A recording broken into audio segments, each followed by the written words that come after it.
absolute pleasure to be here today to talk about the People's Maps and the People's Maps Commission. First of all, I want to thank Mayor Katie Rosenberg for hosting us in Wausau today. So I'm incredibly proud of the work that this commission has accomplished, and I want to thank the commissioners, including Jason Bissonette, who was a commissioner and represented the 7th Congressional District on that group, and covering here in Wausau also, who took the time to serve on the commission.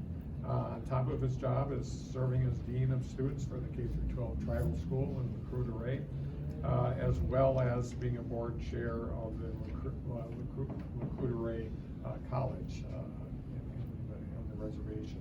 So, and I had a chance yesterday to meet for the first time the People's Maps Commission. They were selected by retired judges. I knew their names. I met some of them in passing in the past, but it was great to see them, and the work that they did is just outstanding. It was frankly, no walk in the park at all. These 9 commissioners were selected by those retired judges because of the fact that they weren't elected officials, they were not lobbyists, they were not high-paid consultants. They were educators and doctors, librarians, and tribal members, just folks who plain care about our state and our democracy.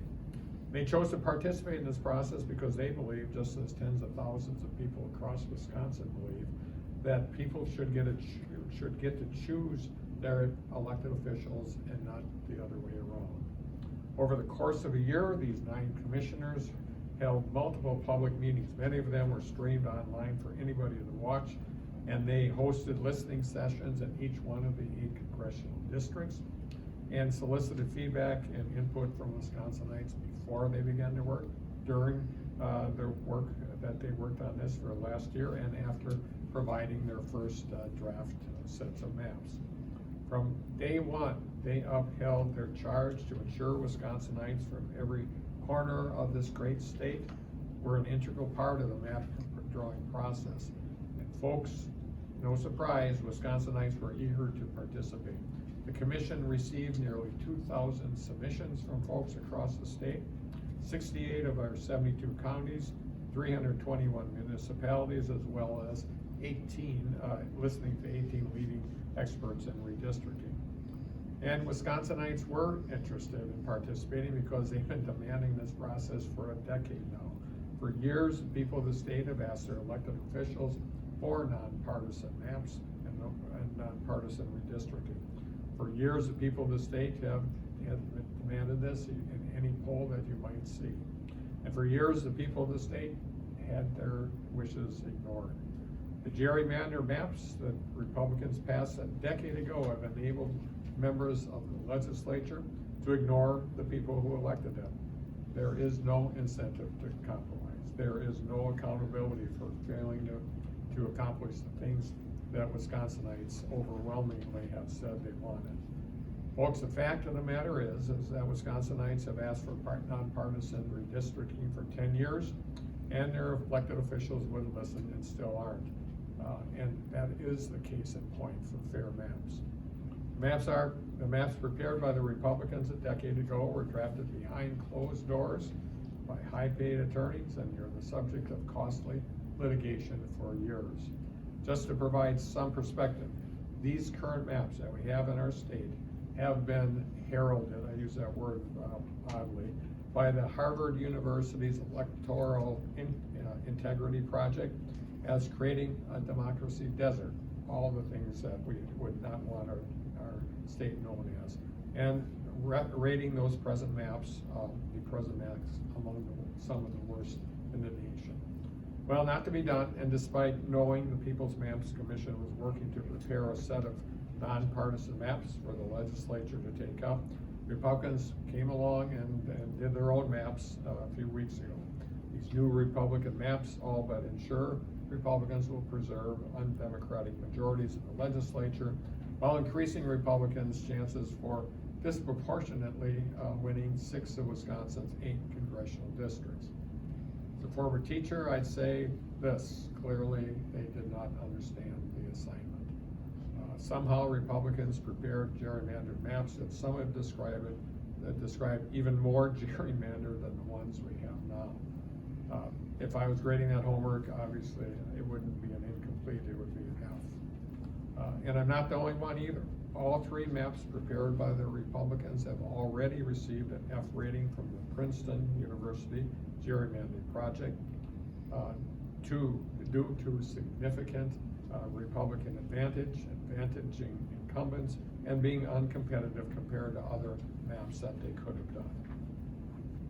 So after Republicans introduced these maps, I called on them to go back to the drawing board and reschedule their public hearing on the maps, and so that they could take up the maps presented by the People's Maps Commission. They declined to do so, and you've all seen this. Well, you know, there are hundreds of people that packed that committee hearing to show their opposition to those gerrymandered maps. So you'd be surprised to know that only 2 supported those efforts. Majority Leader Lemieux and Speaker Voss, 2 people that arguably would stand to benefit the most from passing another set of almost identically gerrymandered maps. Wisconsinites, we've waited too long for this. They won't stand for gerrymandering 2.0. We've lived through gerrymandering 1.0. I won't either. So I want to be clear, if the Republican maps come to me as they are currently developed, I will veto them. It's just as simple as that. Wisconsinites want fair maps and they want nonpartisan redistricting. Republicans might be fine ignoring this fact in pursuit of maintaining their political power, but I'm not. So I'm calling on Republicans to take up these maps prepared by the People's Maps Commission. The bill is right there. It's ready to be introduced and considered, and not a single excuse I've heard from any Republican they have given why they won't take these up. Not one.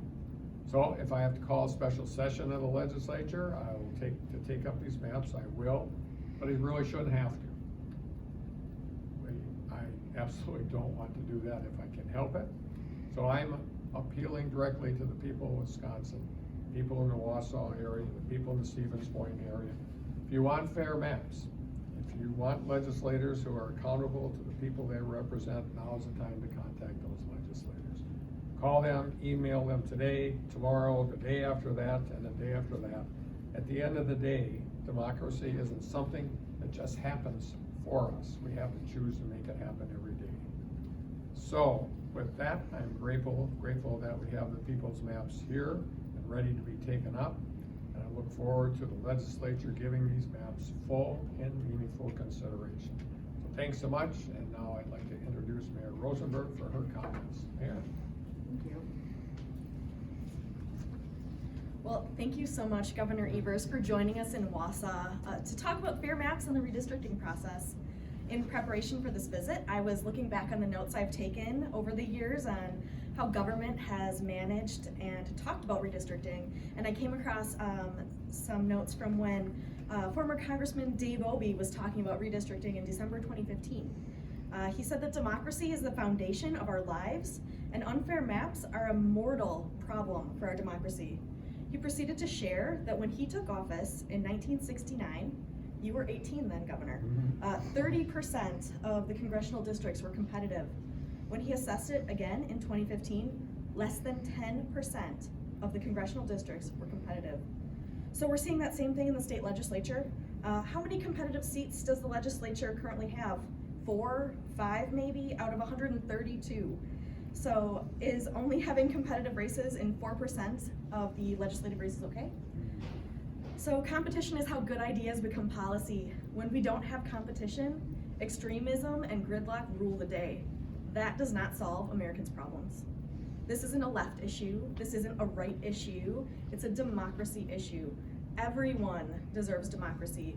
Everyone deserves a process that starts and ends with integrity and transparency. So I guess I'll leave you with one of the giants of Wisconsin history, Republican governor fighting Bob La Follette, who would be in the street yelling with his fist in the air right now, warning us to look to the legitimacy of this process and not short-term political gains. He said, "Let no man think we can deny civil liberty to others and retain it for ourselves." Thank you. Thanks, Mayor, and the mayor hit it right on the head. When you think about redistricting and making it fair, it is around competitive races. Because if there are competitive races, and then people they will seek common ground. Those that win those competitive races seek common ground because there's an incentive to do so. If they don't seek common ground, they won't get reelected. It's as simple as that. And so this is a real important one for me. I can remember a couple years ago, actually, Mayor, I was 2 or 3 years ago, I think I was just inaugurated. I was in Wausau, and we were talking about fair maps. And I was talking to, we were talking to media people at the time. And I remember one of the Marathon County board members, I'm not sure he's still on the board or not, but he said, yes, fair maps are integral to this democracy, but we have to make sure that people understand that fair maps does not mean changing and swapping out Republican gerrymandered maps for Democratic gerrymandered maps. You will see as you dive into this, these are not Democratic gerrymandered maps. They are maps that will guarantee competitive races, and that's what we need in Wisconsin if we want to accomplish the things that are important.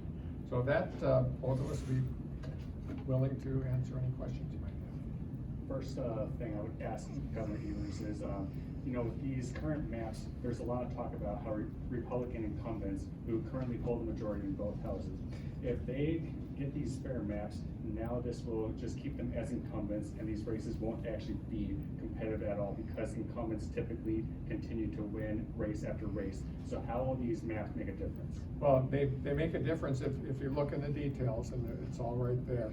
The number of competitive races is much more with these maps than with their maps all across the state of Wisconsin. These folks, they didn't, and I know there's some legislators on both sides, frankly, that are frustrated because a couple of them end up in the same district, therefore somebody has to make a decision. Well, or they will have to run against each other if they're the same party. And these people never looked at where someone lived because that wasn't important. It was important to look at the polling or the data for previous elections and make it as fair as possible so that there are competitive races. Yes. So if there's no consensus then between these maps and the legislature's maps, what's the next step? Does this go to the courts? Yes, as I said, if they pass the maps that they have, which are gerrymandered 2.0 maps, I'll veto that.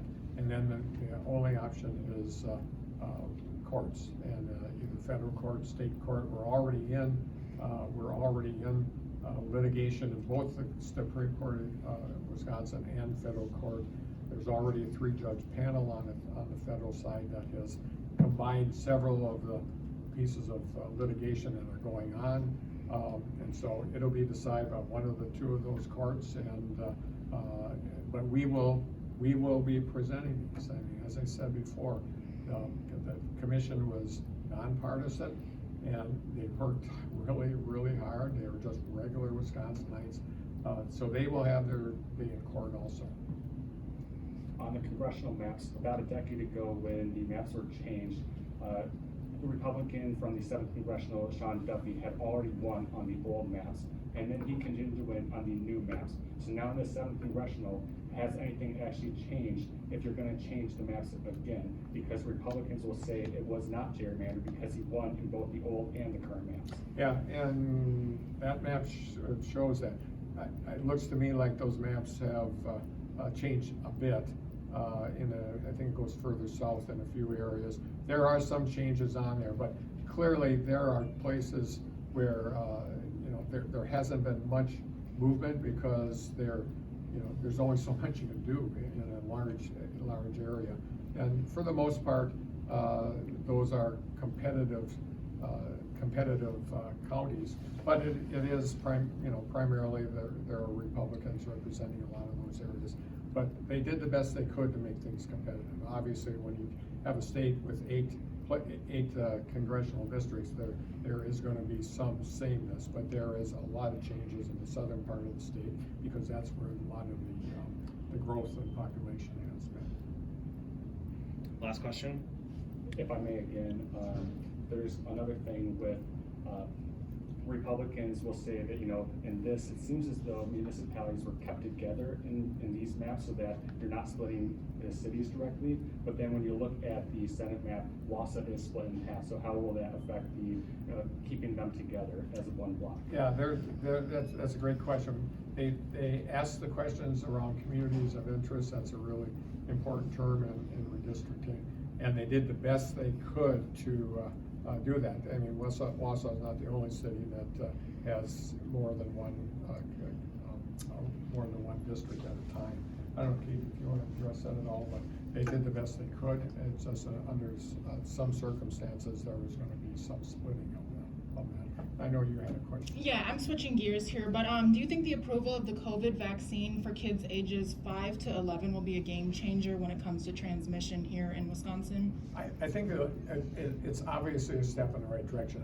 At this point in time, after 2 years of this, it's hard to say what is the game changer and what isn't. Certainly, inoculations period, vaccinations period are a game changer. Certainly wearing a mask when you're in a situation that you should be wearing a mask is a game changer. It will create an opportunity to keep a lot of little kids safe, and I know there's transmission rates aren't as high, and I know the death rates aren't as high for little kids. That doesn't make any difference. If they can be vaccinated, they should be vaccinated. The first 5-year-old who gets sick, deathly sick in the state of Wisconsin, people sit back and say, well, why didn't we have vaccines? We do have vaccines now, and I encourage people to take them. Thanks, everyone. Thanks, everyone.